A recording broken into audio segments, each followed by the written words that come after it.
طالما عندي ده في البيت يبقى عندي كنز في البيت، منين ما يخلص باعمل غيره. كمّلي الفيديو معايا للآخر واعملوا متابعة للقناة ودوس لايك، ربنا يكبر بخاطرك وينول لك كل اللي في بالك، يالّا تعمل متابعة للقناة. طبعًا يا جماعة ده مش عدس، لأ مش عدس خالص والله، ده عصير برتقال. أنا كنت جايبة قبل كده كمية وعملتها معاكم ووريتكم الطريقة أنا باعصرها إزاي.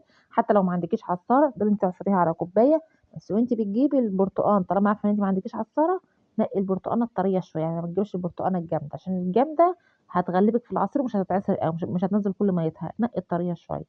طبعًا أنا كنت خلّصته لإن طبعًا عدّى 12 يوم في رمضان أهوّة، قضى 12 كان آخر كيس عندي.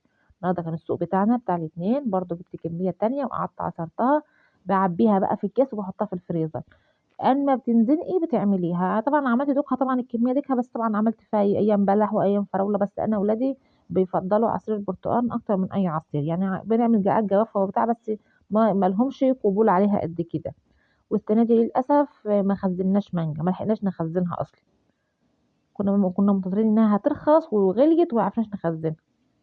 طبعًا عصرته بتعبيه بقى في الكيس زي ما هو خام كده، على قد الكمية اللي أنتِ عايزاها. طبعًا أنتم عددكم كبير تملي الكيس، عددكم بسيط على قد ما أنتِ عايزة. طبعًا إحنا عددنا مش كبير أوي، فإحنا باملا الكيس كده على قد نُصّه خام، ولمّا باطلّعه أصحى من النوم الصبح طلّعي الكيس سيبيه يفُك على الرخامة، وقبل المغرب بنُص ساعة قومي جاية. شوفوا ما شاء الله رموا معايا كمية كويسة، كمية حلوة، دي بتنفعني بقى. وعايزة أقول لكم ما تشربوش ولادكم يا جماعة عصاير صناعية، ولا التانك ولا الفروتي ولا تمر اللي هو الشنواني والأسامي الغريبة والفرط والحاجات دي. الحاجات دي كارثة والله العظيم، كارثة، صبغة. والعناب البودر والكلام ده كله، الحاجات ديّة يعني عايزة أقول لكم أنتِ كأنِك بتسقي لولادِك السم بإيديكِ.